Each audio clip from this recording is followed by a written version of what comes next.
ఈరోజు మీలో ఎంతమందికి ఆశ ఉంది, నా జీవితం స్థిరపడాలి, నా ఉద్యోగం స్థిరపడాలి, నా కుటుంబం స్థిరపడాలి, నా బిడ్డల భవిష్యత్తు స్థిరపడాలి, నా బిడ్డల కాపురం స్థిరపడాలి, నా వ్యాపారం స్థిరపడాలి, నేను చేసే సేవ స్థిరపడాలి, నా ఆరోగ్యం స్థిరపడాలి.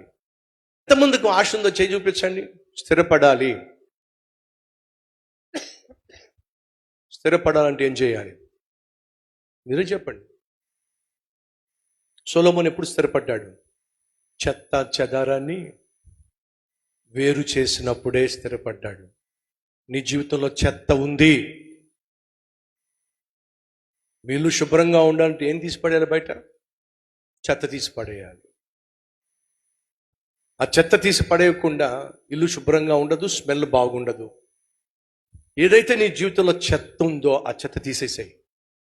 చెత్త స్నేహితులను తీసేసాయి, చెత్త పుస్తకాలు తీసేసాయి, చెత్త బూతు సినిమాలు నీ సెల్ ఫోన్లో తీసేసాయి, చెత్త యాప్లో నీ సెల్ ఫోన్స్ తీసేసాయి, చెత్త మనుషులో నీ మనసులోంచి తీసేసాయి. చెత్త అంటే నిన్ను చెడిపేవాళ్ళు,